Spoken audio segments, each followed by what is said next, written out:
네, 오늘은 반찬 가게 창업의 기초 중에서 이제 반찬을 파는 형식에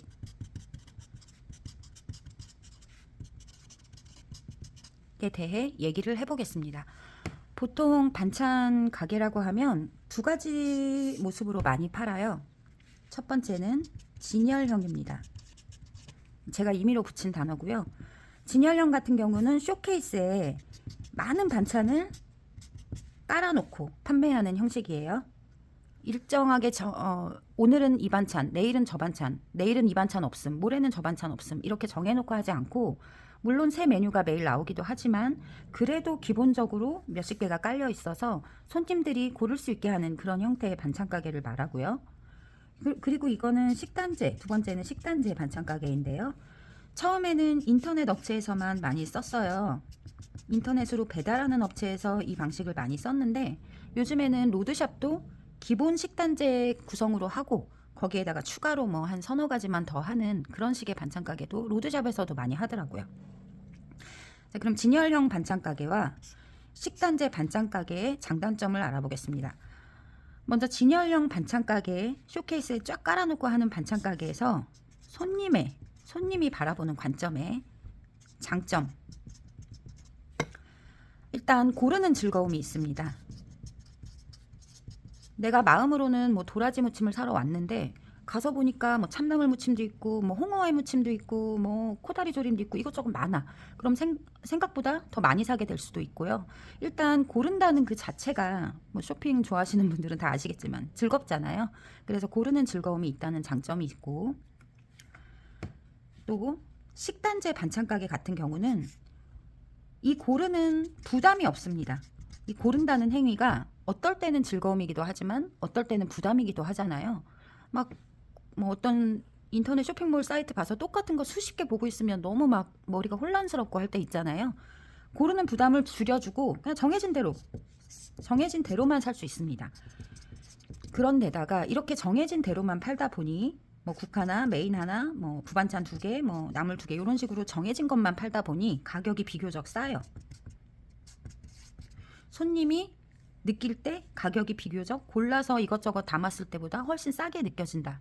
그런 장점이 있습니다. 그러면 사장님의 입장에서 장점을 볼까요? 진열형 방식의 사장님의 장점은 마찬가지로 고르는 즐거움 자체가 하나의 유입 효과가 있습니다. 손님들을 유인하는 미끼가 되는 거죠. 아, 저 집은 뭐가 다양해. 내가 오늘 저녁에 뭘 먹고 싶은지 모르겠는데 일단 가보면 뭔가 새로운 게 있어.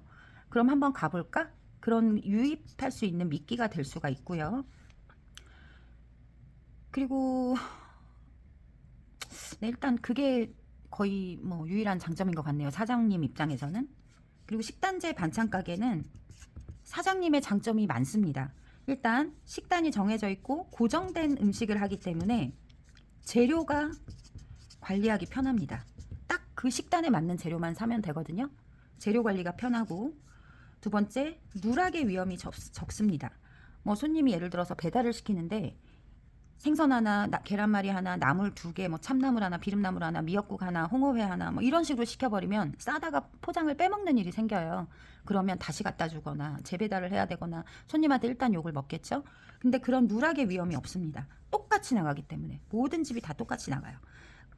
그래서 똑같은 재료를 똑같이 싸다 보니 일손도 적게 듭니다. 고정된 임무만 딱 하면 되니까요. 반찬 만드는 과정과 전처리 시간도 짧죠. 그래서 식단제 반찬 가게는 사장님한테는 굉장히 편한 방법이에요. 재료비 싸. 그리고 재료비가 싼 게 아니라 재료 관리가 편해.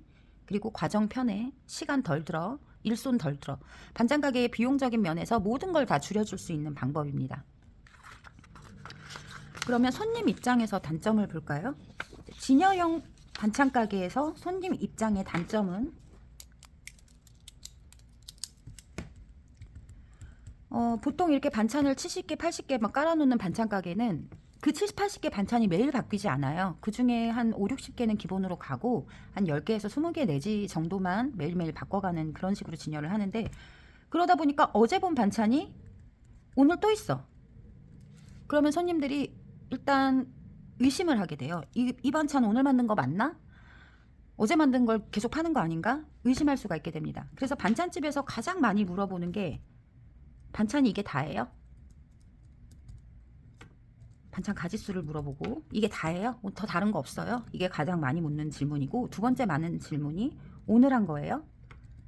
이 질문이 가장 많거든요. 로드샵 매장 같은 경우는요. 그래서 손님들이 신뢰를 조금 덜 할 수 있어요. 더군다나 어제 만든 반찬을 오늘 아침에 무조건 반값 할인, 50% 할인 뭐 이렇게 해서 팔아버리면 그나마 의심을 줄일 수 있는데, 그렇지 않고 그냥 똑같이 나물 같은 경우 실제로 요즘 같은 계절에는 한 2, 3일도 가니까요. 그대로 그냥 팔아버리게 되면, 근데 손님이 집에 갔는데 유통기한이 뭐 임박해져 버려서 금방 쉬었어. 하루 먹었는데 쉬어버렸어. 그러면 이제 의심을 할 수밖에 없는 거죠. 손님 입장에선 그런 단점이 있고, 식단제 가게의 손님 입장의 단점은 단조롭습니다. 일단 한국인 특성상 반찬을 좀 많이 깔아놓고 뭐 이것저것 먹는 걸 좋아하잖아요. 뭐 저희 집만 그런가 몰라도. 그래서 식단제로 오는 반찬은 가짓수가 한정되어 있기 때문에 일단 단조롭다고 느끼고, 그 식단 중에서도 사장님 입장에서는 잘 나가는 걸 다음 달에 또 넣거든요. 잘 안 나가는 거는 뺍니다. 정말 마진이 크지 않은 이상은 잘 안 나가는 건 빼고 잘 나가는 거 위주로만 넣게 되니까 그 반찬이 그 반찬 같아요. 한 달 먹고 두 달 먹고 세 달 먹으면 질립니다. 그래서 단조롭고 질려서 시키는 횟수가 뜸해지게 되는 거죠. 그런데다가 단조롭고 질리고 내가 안 먹는 반찬이 있어요. 우리 애들은 뭐 우엉조림을 어떻게 해줬는데도, 어느 반찬 가게에서 해줬는데도, 내가 어떻게 만들어줬는데도 안 먹어. 우리 가족은 모두 우엉을 안 먹어. 근데 식단제 반찬 가게에 우엉이 들어있다? 얼마 안 해요. 우엉 뭐 한 식단제 반찬 가게는 뭐 총 25,000원 세트 이런 식으로 파는데 이 중에 우엉이 차지하는 값 얼마 안 될 거예요. 근데 우엉이 들어있으면 그냥 다 안 시켜버려요. 겨우 이 우엉 하나 때문에 다른 반찬도 포기하는 경우가 생긴다는 겁니다. 물론 반대로 우엉이 있어도 정말 막 손님 끌어당기는 그런 핵심 메뉴가 같이 배치돼 있다, 그러면은 시킬 수도 있겠지만 그런 경우는 별로 없고, 남기는 게 싫어서, 우리 가족 어차피 안 먹으니까, 그래서 싫어하는 반찬이 있는 식단 그날은 아예 시키지 않아 버리게 되는 단점이 있습니다. 그럼 사장님의 입장에서 단점을 볼까요? 사장님의 입장에서 단점, 진열형 너무 많죠. 너무너무 많죠. 일단 고르는 즐거움을 채우기 위해서 반찬을 하루에 정말 수십 가지를 지지고 뽑고 해야 합니다. 엄청난 노동력이 들죠. 노동력은 곧 비용입니다. 내 비용이든 남을 쓰는 비용이든 비용이 들고요. 그리고 이 많은 반찬을 전부 다양하게 예쁘게 다 데코해야 돼. 그것도 노동력이죠. 그리고 재료 관리가 지진납니다. 재료 관리 하루에 7, 80개 만든다고 하면 재료는 아무리 겹치는 게 있어도 기본적으로 100개 정도는 재료를 구비해놔야 되는데, 간혹 가다가 한번 하는 메뉴 뭐 치아씨드 닭가슴살 샐러드 뭐 이런 걸 간혹 가다가 신메뉴가 없을까 생각하다가 막 했어. 근데 치아씨드 같은 경우는 자주 쓰는 재료가 아니잖아요. 없어. 매장에 없으면 이제 그때 갑자기 생각이 나가지고 막 치아씨드 사러 여기저기 다니고 뛰어다니고 막 하는 사태가 발생할 수 있고, 재료 관리가 아무튼 굉장히 복잡하다는 거. 그리고 다양한 반찬 가짓수를 빠른 시간 내에 빠르게 뽑아내려면 무조건 인력이 많이 필요하기 때문에 이게 가장 큰 단점입니다. 그리고 재료 관리. 그리고 이제 식단제 단점 같은 경우는 초기에 손님 모으는 게 힘들어요. 손님들이 처음에 오픈한 반찬 가게 와서 막 믿고 무턱대고 막 집어가지 않거든요. 진열형도 마찬가지긴 한데, 일단 가벼운 거, 사도 후회 없을 만한 거를 먼저 집어갑니다. 뭐 콩나물 무침, 미역줄기, 버려도 그만, 이 정도 돈 없어도 돼 하는 것만 시범적으로 집어가게 되는데, 식단제 반찬은 시범으로 뭘 할 수가 없어요. 간혹 이제 마케팅의 일환으로 테스트 반찬, 시식 반찬 해가지고 뭐 10,000원에 한 세트 이렇게 보내드리는 뭐 그런 마케팅이 있을 수는 있지만, 그렇지 않고서는 손님들에게 맛을 보여드리기가 힘듭니다. 그래서 초기에 손님 모으는 게 되게 어려워요. 더군다나 식단제 반찬 같은 경우는 대부분이 90%가 배달이거나 또는 10% 정도가 로드샵에 픽업으로 오는 경우인데, 이것도 웬만한 단골 아니면 픽업 잘 안 옵니다. 귀찮아서. 그래서 대부분 배달로 나가는데, 배달을 이용하려면 어찌됐건 인터넷 사이트를 이용해야 되잖아요. 그 사이트에 회원 모으고, 나의 밴드건 나의 카페건 하다못해 배민이어도 리뷰가 쌓이고 구매 후기가 늘어나고 하는 동안을 기다리기가 너무너무 힘듭니다. 그래서 초기에 손님 모으는 게 힘들다. 이게 식단제의 단점이고, 두 번째로는 사장이 내 마음대로 이제 재료비를 계산해서 식단을 짤 수가 있기 때문에 단가 면에서는 사장은 좀 유도리가 있어요. 장점인데 유도리가 있게 뭐 재료비 비싼 걸 넣었다. 그러면 나머지 3개는 재료비 싼 걸로 넣어가지고 총 마진율을 맞추는 겁니다. 근데 이게 단점인데 이 반대급부로 세트 반찬이 비싸면 안 사요. 세트 반찬은 싸게 사야 된다, 싸게 산다라는 인식이 이미 박혀져 있는 겁니다. 그래서 더군다나 세트로 사면 안 먹는 반찬이 있을 수 있고 싫어하는 반찬도 올 수 있는 그런 불편함을 감수하고 시키는데 가격까지 비싸? 안 삽니다. 그래서 요즘 인터넷 이렇게 식단제 반찬 가게들 보면 정말 황당한 가격이 많아요. 뭐 2인 가구용 양도 없어. 양도 안 적혀 있어. 2인 가구용 해가지고 뭐 18,000원에 배달까지 해드립니다. 택배로 새벽 배송으로 다 배달해줘요. 조금 많이 받아가지고 뭐 이름은 3, 4인 가구용 이렇게 붙여가지고 뭐 25,000원에 뭐 국 하나, 반찬 메인 반찬 2개, 뭐 나머지 반찬 한 3개 해가지고 총 5개에서 6가지를 25,000원에 보내드립니다. 이런 식으로 홍보하는 데가 굉장히 많아요. 이 가격을 도대체 어떻게 맞출까요? 저는 지금 반찬 11년 차인데 굉장히 의문이에요. 도저히 할 수 없는 가격이거든요. 할 수가 있기는 하죠. 18,000원 구성에 배달까지 해준다 하면 일단 배달비 최소 금액 3,000원으로 잡고 15,000원을 가지고 원가를 다 뽑아야 되고 인건비 뽑아야 되고 이제 가게세 기타 등등 기타 비용 뽑아야 되는데, 그러면 재료비를 보통 우리가 30% 잡는다고 하잖아요. 반찬 가게는 30%가 좀 힘들어요. 40% 잡는다고 치면 15,000원에 40% 해봐야 6,000원이에요. 6,000원으로 국 하나, 메인 하나, 밑반찬 뭐 3개 이렇게 만들어야 되는데 콩나물국 끓여줍니다. 메인 반찬 돼지 후지 뒷다리로 제육볶음 하나 해줍니다. 반찬 3개, 미역줄기볶음 하나 해주고 감자채 볶음 하나 해주고 쥐포채 하나 볶아줘요. 이렇게 하면 가능해요. 근데 이 반찬을 18,000원 주고 사 먹고 싶겠나요? 저는 쉽지 않을 것 같아요.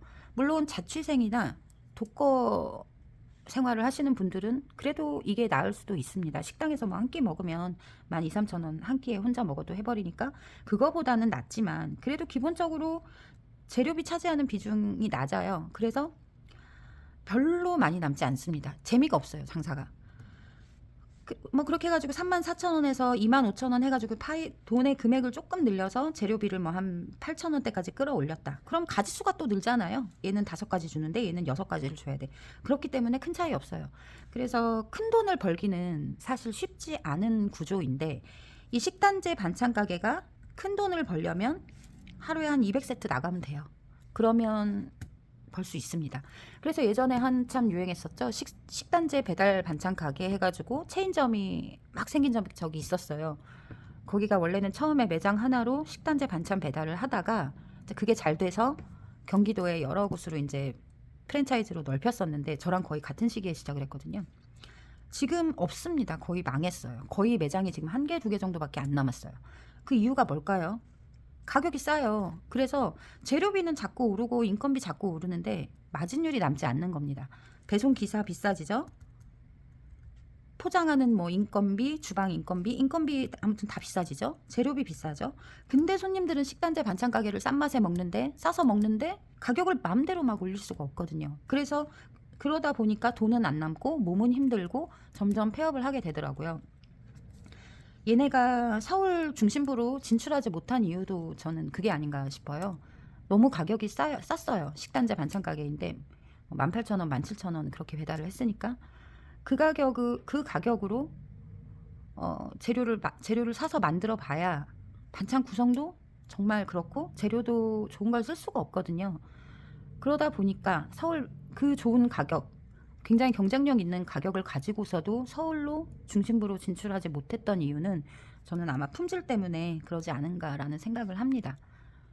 6,000원, 재료비 6,000원, 재료비 8,000원 갖고 풀세트의 반찬을 만드는 건 한계가 있을 수밖에 없어요. 재료비가 또 점점 오르고 있기 때문에. 그래서 그런 단점이 있습니다. 근데 제 개인적으로는 장사를 해서 일단 돈을 벌려면 손님이 원하는 걸 해야 돼요. 사장이 원하는 것보다 손님이 원하는 걸 해야 돈이 됩니다. 반찬도 마찬가지예요. 뭐 식단제건 매장 진열형이건을 다 떠나서 손님을 위해서 손이 많이 가는 거 좋아합니다. 잘 팔려요. 정말 간단한 거 콩나물국 잘 안 팔려요. 콩나물 무침 뭐 그냥 소소히 집어가기는 하지만 재미 못 봅니다. 내가 힘들고 내가 손이 많이 가고 내 몸을 갈아 넣어서야지만 손님한테 좀 더 선택을 받을 수가 있거든요. 반대로 손님이 별로 좋아하지 않는 방식은 나한테 편하고 유리할 때가 많아요.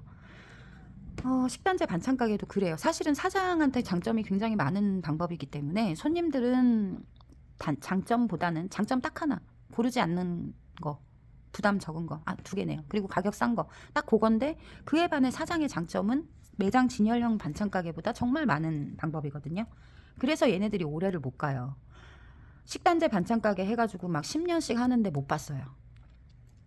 저희도 식단제 반찬 가게이기는 하지만 저희는 조금 중간형입니다. 그래서 지금까지 그냥 버티고 있다고 보고, 저희도 처음에는 식단제로 시작을 했어요. 그래서 많이 나갈 때는 뭐 150세트, 180세트까지 나갔는데, 근데 왜 이거를 계속 유지를 못했냐? 그렇게 잘 됐으면 계속 유지를 하는 게 맞았는데 돈이 안 돼요. 뭐 저희가 4년까지는 식단제로 했기 때문에 4년 정도 차에 제가 매출이 한 4천 정도? 4천에서 한 5천 조금 안 되게 나왔었는데 그렇게 팔았는데도 남는 돈이 없었어요. 한 달에 500 가져가기가 힘들었습니다. 제 인건비 포함해서.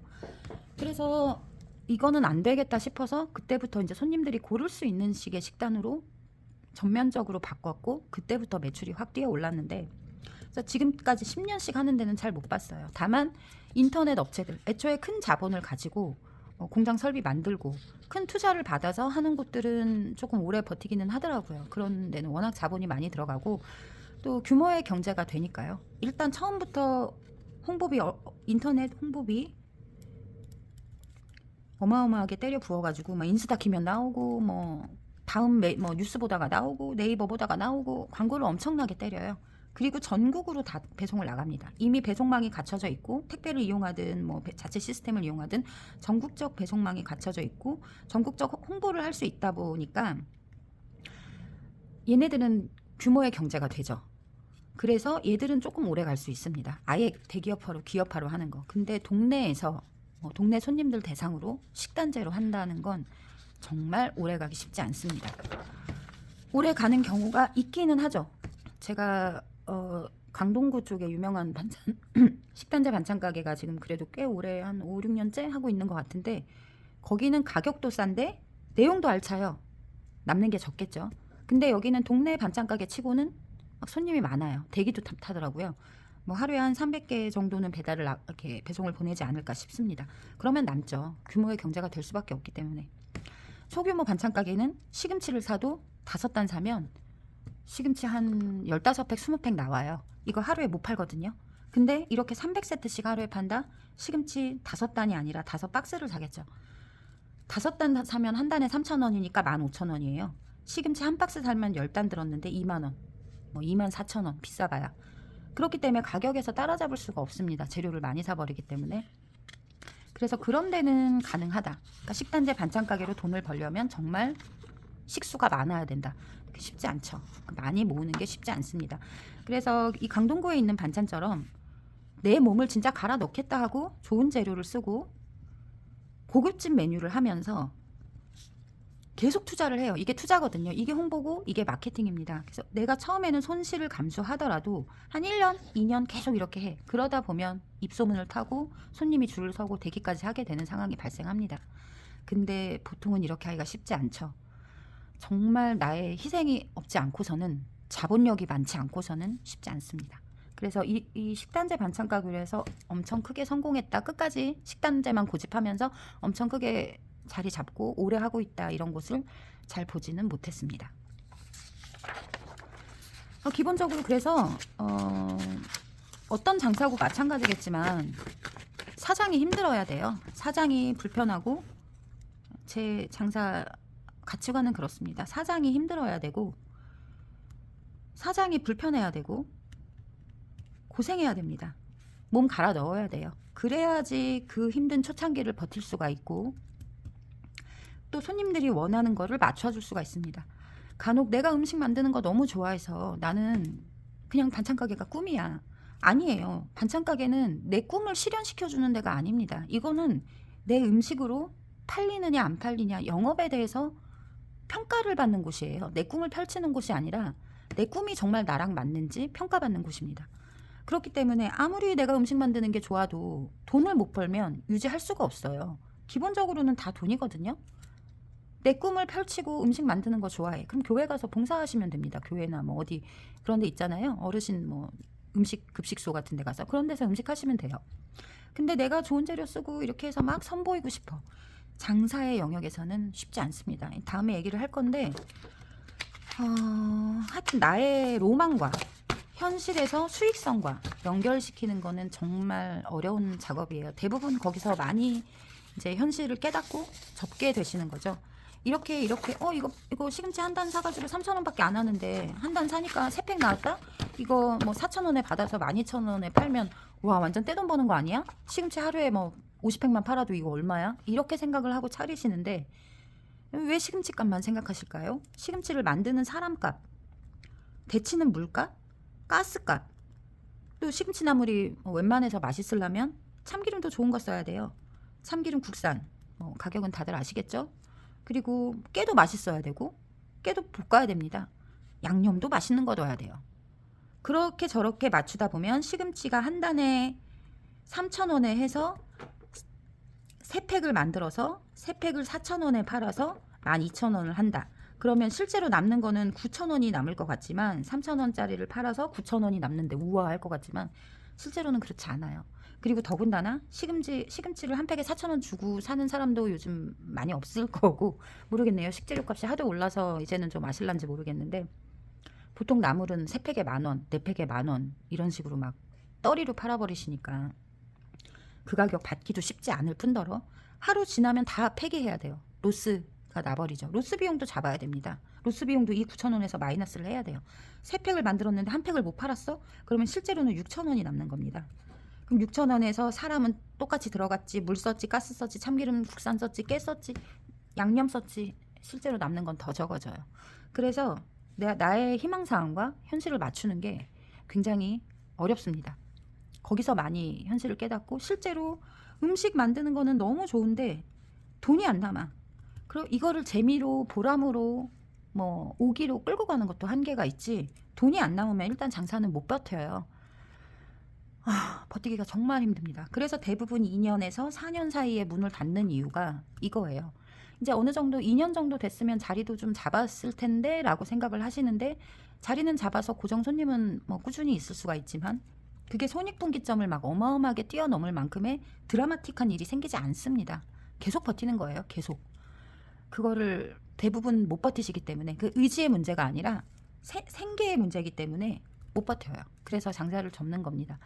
그래서 반찬 가게를 차리면서 나는 첫 달부터 무조건 500만 원 가져갈 거야는 정말 꿈 깨셔야 되고 더군다나 뭐 10평짜리 가게에서 정말 힘들고 일단 6개월 정도 최소 6개월에서 1년 정도는 돈은 못 번다고 생각하셔야 돼요. 그리고 이제 1년 지나고 조금씩 지나면 이제 물건값 정도는 벌겠구나. 내 최저임금 정도는 나오겠구나. 그리고 이제 한 2년 정도 되시면 이제 내 최저임금 정도는 나와. 그리고 약간의 뭐 숨통이 좀 트여. 그렇게 되는 게 이상적이고 거기서 이제 어떤 그 상태로 머물면 계속 거기서 그냥 머무르는 거예요. 최저임금만 조금씩 올라가는 수준이죠. 근데 거기서 뭔가 그때 2년 지나고 4년 지나고 했을 때 뭔가를 이제 기획해서 새롭게 추가를 하는 겁니다. 거기서 이제 운이 맞으면 대박이 나는 거고 팍 트이는 거고 거기서도 계속 그냥 무난하게 그냥 저냥 하면 계속 평생 그냥 저냥 뭐 먹고만 사는 수준으로 되는 겁니다. 그래서 반찬 가게를 하면서 처음부터 막 1, 2년 안에 큰 돈을 번다? 그거는 좀 쉽지 않고 그런 케이스가 있기는 하죠. 근데 지금은 쉽지 않을 것 같긴 한데 예전에 반찬집이 많이 없었을 때 반찬을 사다 먹는 게 막 아직도 부정적인 여론이 많았을 때 한 10년 전, 7, 8년 전까지만 해도 그때만 해도 이제 반찬 가게 조금 하다가 조금 머리 회전이 빠른 사람들, 사업적 감각이 있는 사람들은 이거 체인 만들어 봐야겠다. 이거 바로 공장화 시켜서 물류를 늘려야겠다. 그렇게 머리가 돌아간 분들은 크게 하실 분들도 있어요. 근데 저 같은 경우는 그런 사업수완은 없었고 그냥 저도 타협을 못한 부분이 너무 많았어요. 현실하고 나의 가치관하고 타협을 도저히 못해가지고 그냥 내가 오로지 그냥 만들고 내가 다 해야 되고 내가 하나하나 몸 갈아 넣으면서 그게 당연한 줄 알고 그렇게 우직하게 하다 보니까 저는 조금 늦게 타협을 했고요. 사실 아직도 타협 못한 부분이 있어가지고 여전히 이러고 있지만 현실하고 나의 가치관하고 타협하는 게 굉장히 힘든 일이다. 근데 이거는 장사면 다 그럴 것 같기는 해요. 반찬 가게뿐만 아니라. 그때 반찬은 특히나 실생활에 너무 밀접하게 연관돼 있고 기분 낼 때 술 마실 때 한번 먹는 그런 음식이 아니라 늘 일상을 함께하는 음식이고 내 가족이 먹는 음식이기 때문에 가치관, 손님들의 가치관이 가지는 그 영향력이 굉장히 크고 사장이 갖는 가치관의 영향력도 굉장히 큰 것 같습니다. 술집에서 나는 이 음식의 모든 재료, 고급 재료를 써서 정말 나의 온 정신, 헌신을 다해서 내 아이가 먹을 수 있게 안주를 만들겠다. 이런 건 없잖아요. 반찬은 다르거든요. 가족들이 먹는 거기 때문에 내 아이 먹이듯이 내가 내 손으로 직접 이렇게 하겠다. 그런 가치관이 들어갈 수밖에 없는 분야이고 손님들도 그걸 원하고요. 손님이 술집 안주에서 뭐 주인장의 장인 정신을 원하지 않거든요. 근데 반찬은 그게 좀 달라요. 정직하고 믿을 수 있고 가치관이 있기를 원하죠. 그래서 더 타협하기가 힘든 업종이 반찬 업종인 것 같습니다.